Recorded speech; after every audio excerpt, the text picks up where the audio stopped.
So today we'll be continuing what we learned previously in the previous class, which was about Sorry, sir, to disturb you, but I forgot what we studied. I was not present at that time. a good question. We actually studied about the initial causes of World War One, what actually happened during World War One, and the aftermaths of World War One. I won't be recapitulating what we did last class because I fear that I may not have enough time. However, I made some mistakes yesterday which I need to correct. So basically, I mentioned the fact that the United States wasn't that involved in World War One, and that they only sent 100,000 troops to Europe. That was the case. However, I later found out that the United States later sent an expeditionary force to Europe alongside the Canadians and Australians. Australians. So yeah, that's that. And now I'll be showing you guys a short video regarding World War One. Yep. The Oh world in no. 1914, a time of modern technology, culture, and fashion. Truly the height of civilization. Let's have a war. Everyone knew a big war was coming. France wanted some stuff back that Germany had taken from it. Germany wanted to take more of everyone's stuff, and they were building a big sexy navy that was making the British uncomfortable. These two empires thought they were really cool, but lots of different people who lived there didn't think it was so cool. And some of them had even been declaring independence with help from Russia. So yeah, just like I mentioned yesterday, the main causes of World War One were the ambitions of Germany right here, and and the Balkan problem, like the problem faced by the Austro-Hungarian Empire and the Ottoman Empire in this specific region. Yeah, so yeah, we can go on. Everyone was talking about each other behind each other's backs. Throw in the fact that military technology had come a long way since the last major war, and suddenly everyone was pretty eager to beat each other up. In this area of Austria-Hungary live some Serbs and Bosnians who hated living in Austria-Hungary. So the Austro-Hungarian Archduke Franz Ferdinand goes there for a nice drive in an open-top car with his car's route published in advance. And that went just about as well as you'd expect. Some assassins were waiting for him along the way and threw bombs at his car, but they missed and blew up some officers behind him instead. So the Archduke goes into hiding, leaves Sarajevo, and the whole war never happened.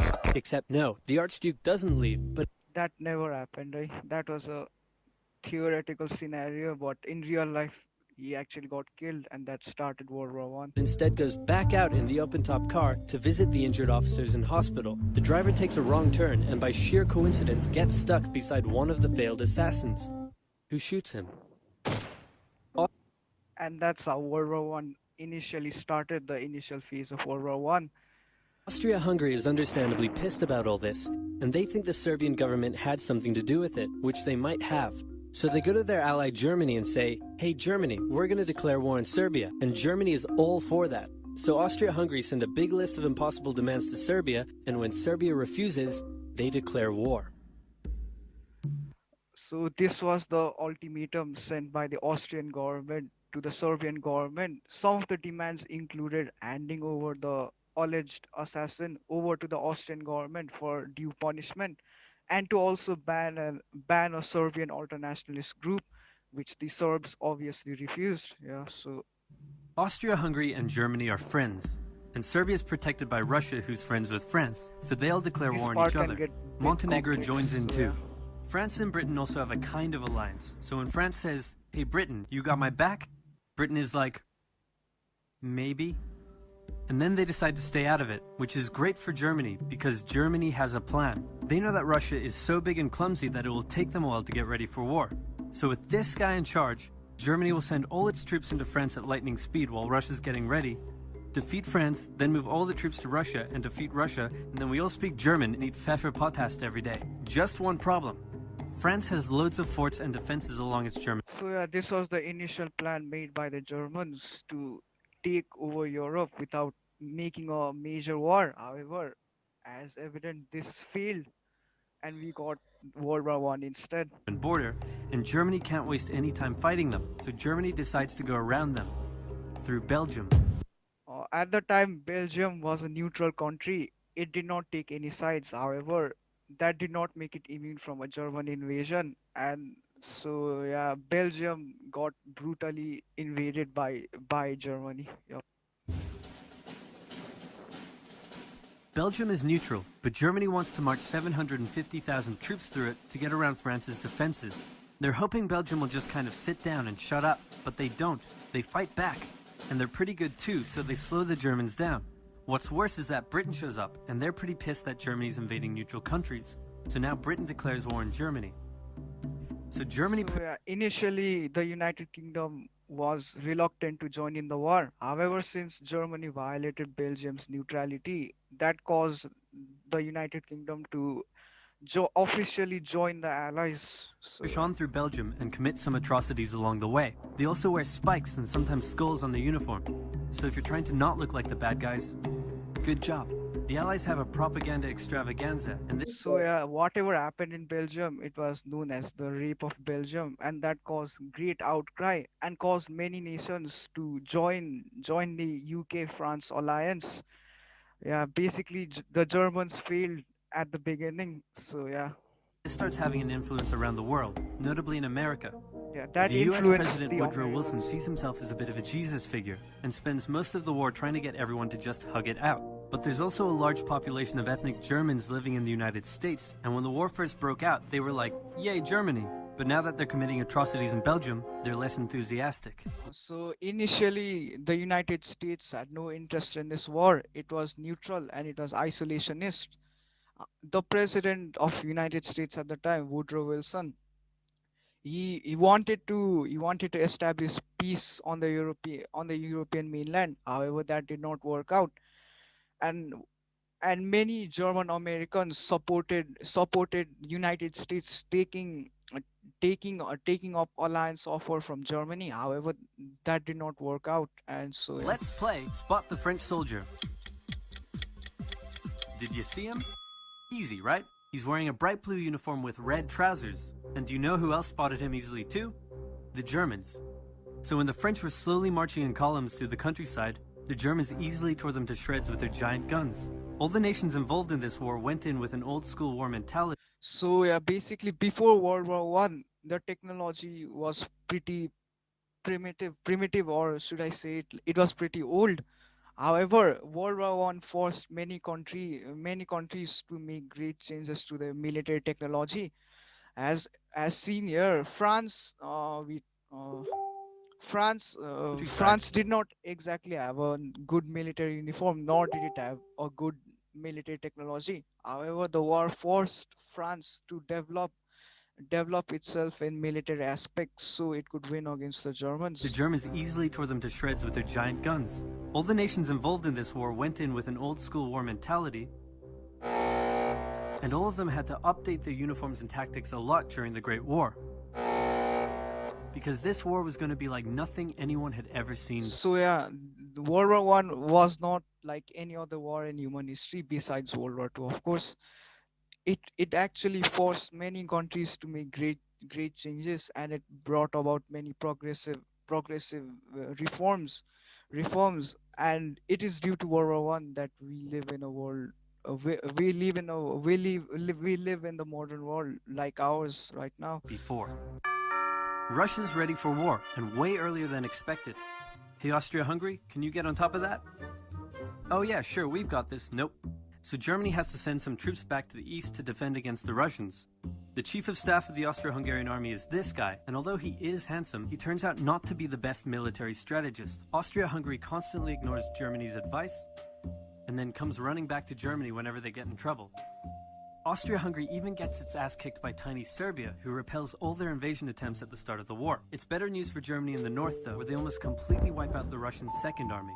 Back on the Western Front, the Germans continue advancing and are in sight of Paris. At this point, anyone would be forgiven for thinking the Germans were going to get that quick victory after all. But then things start to go wrong.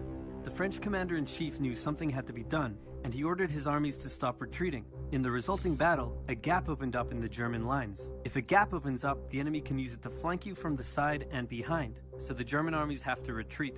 The Allies launch a counterattack, so the Germans dig into defensive positions. The Allies do the same. Then both sides move north. So yeah, basically, as I said, this war forced many countries to bring up great military reforms, and one of the such was trench warfare. In trench warfare, people dig up trenches, which are basically big holes, and then they barricaded and they launch an offensive attack from there. However, that is not relevant as of now. trying to outflank each other along the way. When they reach the sea, they're in a stalemate with trench systems running the whole way from the coast to Switzerland, the beginning of trench warfare on the Western Front. Here's how trench warfare works. Two opposing lines of trenches with no man's land in between. One side would pummel the other with hundreds of thousands of artillery shells, sometimes for days at a time. This had a huge psychological effect on the soldiers, leaving many shell-shocked. Then, the attacking troops would leave their trenches and rush across no man's land, a muddy wet mass of shell craters and barbed wire. The defending trench would unleash machine gun fire on the attackers, inflicting thousands of casualties. Yeah, as said earlier, due to many modern innovations like machine guns, armies sustain huge casualties, use an unseen before casualties. Yeah. The attackers would send wave after wave until either they gave up or the opposing trench was finally overrun. There would be months of fighting and the deaths of thousands in order to gain a few meters or kilometers of land. Living in the trenches was hard work too. Corpses, mud that could swallow you whole, pools of poisonous water, rats, disease, the smell. It's insane that millions of soldiers put up with these conditions and commanders ordered them to do so for years.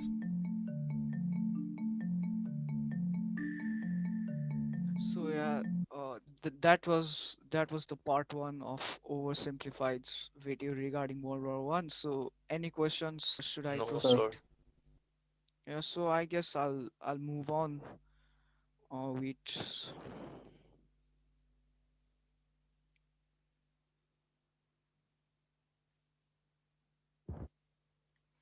So yeah, I'll screen share part two right now, and I'll be explaining along the way.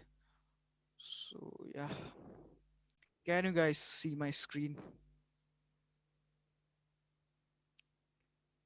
I'll take Yes, sir. the silence as yes. So yeah, I hope the audio is coming through. With both sides stuck in a hard stalemate, they knew this war wasn't going to be about taking territory. Neither side really wanted a long, grueling war, though, so they both thought of ways to break the deadlock on the Western Front. Idea number one: new frontiers. When the war first broke out, Australia was quick to take So yeah, just like I mentioned, not only was this war in the European mainland, it extended out to many different continents, like for example the Asian frontier, the African frontier, and a frontier I forgot to mention, the Australian frontier, where the Germans held a colony, held a colony. So yeah, German New Guinea. The Allies also quickly jumped on Germany's colonies in Africa. so yeah, as you can see, the colonies in red are the German colonies, while the ones in blue are part of the Allies. Are part of the Allies. So yeah. And particularly in German East Africa, locals were enlisted as soldiers and carriers by both sides, leading to a tragic loss of life for the native Africans. Some new combatants So yeah, not only were the European people drafted for the war, many Africans were drafted for the war too, in order to fight on the Allied side or on the Central Power side, and that led to a tragic loss of life all around, not just in Africa. entered the war as well. The Allies' new friends were Italy and Japan. Japan was busy building itself an empire, so So before World War One, Japan was rapidly modernizing. However, no everyone underestimated Japan at the time, and Japan wanted to show itself as being modern. Hence, it attacked Russia during 1901 and surprisingly won, which earned it the respect of the European powers at the time. And hence, Japan quickly joined the allies in order to take some land in China, most notably the German colonies in Beijing and other places. it was more than happy to take away German islands and colonies in East Asia. Italy actually had an alliance with Germany and Austria So, as I mentioned yesterday, Italy was originally allied to Germans and Austrians. However, Italy Italy had a piece of land which was majority Italian but held by Austrians. It wanted that land back. It So, Yes, how can you prove that fact? what fact? That the area just now you're talking about. So basically, there is a region in northern Italy as of now. It's called Tyrol. Basically, at the time of World War One, the Tyrolean region, the northern part of Tyrol was held by Austria, Austria. However, Italy only held the South Tyrolean region, and it wanted the North Tyrolean region as the majority of its inhabitants were Italians, were ethnically Italians, and also because the region was rich in minerals, and Italy wanted to exploit that fact. So yeah, we'll see how that turns out for Italy. Hungary before the war, but after some tense relations, and then the Yes. Allies promising to give them some of Austria-Hungary's Yep, stuff, Tyrol. they switched sides. Italy opened up a front in the mountains here, but like everyone else, they were stuck in stalemate for most of the war. The Central Powers' new friend was a struggling empire in the Middle East. So before Turkey was a republic, it was an empire known as the Ottoman Empire. Ottoman Empire, and we'll see why it joined the Central The Powers. Ottomans The Ottoman were divided on whether to actually join the war or not, since they had been exhausted by the recent Balkan Wars. Some of the politicians who did want to join went off on their The reason for Ottomans joining the war is because they held a lot of land in the Balkan area. Most notably, they held Greece and Bulgaria. The reason for them joining the war was because they wanted to capture most of Balkans back again and wanted to bring the many independent countries back into their fold. So, own and fired some shells at Russia, and then came back and said, whoops, looks like we're at war now. The Ottoman entry into the war was of particular concern to the British, since the Middle East was full of oil, and Britain wanted all of that oil. First, the Ottomans tried to attack Russia in the Caucasus Mountains, but they weren't prepared for the cold, and many of them froze to death. Then they crossed miles of desert to take the Suez Canal from the British, but that failed too. Then the Allies tried to take the Dardanelles at Gallipoli in a long and hard trench warfare campaign, but that also failed. however, as you can see, oversimplified mentions this Battle of Gallipoli. It was one of the most, as we say it, it was one of the most casualty enduring battle in entirety of World War One. Countless French, British, and Australian soldiers lost their lives, all because they wanted an inch of Ottoman land, and that offensive brutally failed, which quickly accelerated the war to a heating point. The Ottomans blamed their initial losses on the ethnic Armenians living within Ottoman territory, and the resulting Armenian genocide led to the deaths of 1.5 million people. So before Hitler's genocide, there was the Armenian genocide. The Armenians were people living around the Turkish region, or around this region. They were ethnic to the region, and they were there before the Turks arrived. Many of the Armenians were Christians, and as Ottomans were majority Muslim, they feared that the Armenians would collaborate with the invading Russians, and hence they were subjugated to genocide. Then the Germans sent spies into Afghanistan to try to convince the Arab tribes there to rise up in jihad against the British and attack India. But that plan failed, partly because the spies got bored, brewed their own alcohol, and got drunk, which is a bad thing to do in Afghanistan. All these new frontiers hadn't done much to change the war. Aware that the Allies had more men and supplies than them, the Germans knew they had to do something to break the stalemate. Before the war, there was a big conference that set out the rules of modern warfare. No chemical weapons, no killing civilians. Basically, So we follow the tenets laid out by the Hague Conference to this day. It basically advocates for more ethical warfare. However, that's pretty much failed. So yeah. don't be jerks. The Germans held a meeting and decided to be jerks. Zeppelin air raids commenced over British cities. They also started attacking So yeah, Germans violated the Hague Conference by using chemical weapons. They used it against the British and the French. They used flamethrowers to burn soldiers alive, and they also used other unorthodox forms of warfare, and that caused many countries who were sympathetic to the Central Powers to abandon Germany. the Allied trenches with chlorine gas, and they used submarines to sink civilian ships. One such civilian ship was the Lusitania, which had 159 Americans on board when it was sunk, further swaying US opinion against. So basically there was this American cruise ship cruise ship. It was the precursor to Titanic. So basically during the war, a German submarine quote unquote accidentally bombed the cruise ship, and that caused massive outrage in the United States. M- That caused many cases of outrage in the United States, and that turned the public opinion against the Germans. The Germans. Not to be completely unfair to the Germans, the Allies also engaged in chemical warfare soon after, and they had been hiding anti-submarine weapons on their civilian ships, which let the Germans justify their attacks. Meanwhile, Austria-Hungary still hadn't dealt with Serbia, so the Central Powers enlisted some help. Bulgaria wished it was bigger and was still bitter about losing the Second Balkan War. The Central Powers promised to make So all yeah, of Bulgaria's wild the reason for Bulgaria joining was because they wished to make themselves big again. Basically, during the Balkan Wars, their lands were stripped by Greece, Serbia, and Romania. They wished to take it back again, so yeah, they joined the Central wildest Powers. dreams come true if they helped, so they signed on, and together they knocked out Serbia. The Serbian troops retreated through Albania, which was neutral but had some ties to Austria-Hungary. So Austria-Hungary entered Albania in a friendly invasion to chase down the Serbians, many of whom escaped by sea. So yeah, another neutral country got invaded by the Central Powers, and that's the reason why they weren't that popular. It's 1916, and a lot is happening. As if they didn't have enough enemies already, Germany added one more to the list. Portugal had been getting a bit chummy with the Allies behind the scenes, and Germany didn't like that one bit. Around the same time, the only sea battle of the war happened. Both sides had a new powerful class of battleships called dreadnoughts, but they were so expensive to build that neither side wanted to risk losing them in a battle, so they kept them in port, except for one time when they had a big fight and a bunch of them got damaged, so they didn't try that again.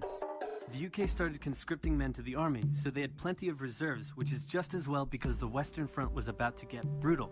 The longest and one of the bloodiest battles of the war started when the Germans launched an attack around the French city of Verdun. The French defended it desperately, leading to hundreds of thousands of casualties. Under pressure, the French called on its allies to do something to draw the Germans' attention away, so the British started their own long and brutal fight, the Battle of the Somme, with 60,000 British casualties on just the first day. It was So, as I said earlier, World War One saw massive, unprecedented growth in military technology, and it also was a bloody and brutal war. It led to many human casualties, and hence it's regarded as the Great War, simply because the number of the human lives lost in this Great War. also here that the British first used one crazy brand new piece of sci-fi technology. The Russians had been getting pushed back further and further into their own territory, but in response to the French call for help, they began a huge offensive, and did really well until they ran out of something to win the war, and then they got pounded. The Greeks were fighting amongst themselves about whether to join the war or not. The king liked the Central Powers, while the Prime Minister wanted to join the Allies. After a brief national schism, during which the country split into two, the king finally abdicated and the country reunited. With Allied help, they began a new offensive. In the Middle East, Russia was pushing into Ottoman territory from the north. The British had also made a landing in Mesopotamia to protect Persia's oil fields, and they had also sent a small army up the Tigris River to try to take Baghdad, but the army got sieged in the town of Kut along the way and eventually surrendered. A new offensive was launched from the south with all-out desert warfare. The offensive was aided by one famous British officer, better known as Lawrence of Arabia, who helped lead the Arab tribes in a revolt that wreaked havoc on the Ottoman supply lines. By So the time basically, the 1917 Arabic people, they revolted against the Turks, and that caused the Ottomans to basically lose all of the battles. rolled around, everyone was exhausted. There were mutinies in the French army, the German populace was starving, and the war had drained all of Russia's supplies. There was no clear winner, and it was still anyone's war. The only question now was, who was going to break first? And the answer was Russia. Tired of not eating, and mad that a crazy magic homeless guy was calling some of the shots, there was an uprising in Petrograd complete with riots and strikes. The riots turned So into a full-scale basically, revolution. because of World War One, the Russian people were not at all happy with their condition. Because of the war, they were hungry and starving, and hence they rose out against the king, the emperor of Russia, the Tsar. It culminated in the Russian Revolution, which led to communists taking power in Russia, and it eventually became the USSR, or the Union of Soviet Socialist Republics. And a new government overthrew the Tsar. Then a few months later, the Bolsheviks overthrew the new government, and they pulled Russia out of the war. And hence, This this was is great how news for Russia Germany, became who now only communist. had to focus on the Western Front. But there was still one problem. The pesky United States of America was looking increasingly like it was going to join the war. America had been selling supplies to the Allies throughout the war and was getting super rich off the back of it. As meaning you it was can see, Originally, United States was not seen as a developed nation or a superpower. However, in World War One, they benefited the most because they sold the Allied powers many of the ammunitions, guns, and supplies. They got rich due to that, and they overtook Britain as the number one economy. Fantastic shape and was dangerous to the Germans. So Germany sent a telegram to Mexico saying, "Wouldn't it be crazy cool if you guys attacked America?" But the British intercepted the message, showed it to the Americans, and that was the final straw. American troops began shipping out to Europe. This So basically, the deciding factor of this war was when Germany wanted Mexico to invade the United States. However, that failed. United States, already mad at Germany, joined the Allied powers, and the combined help of the United States caused the Allied powers to eventually win the was war. terrible news for Germany, and they knew their only hope now was to force France and the UK to surrender before the fresh American troops arrived. It was now or never, so they started one final attack. They converged their troops and hit hard at the Somme and pushed the Allies back. They hit a second time further north, then again and again. With each hit, the Germans were spending more and more resources, while the Allies were getting better and better at repelling their attacks. By the fifth punch, the Allies held the line and even pushed back.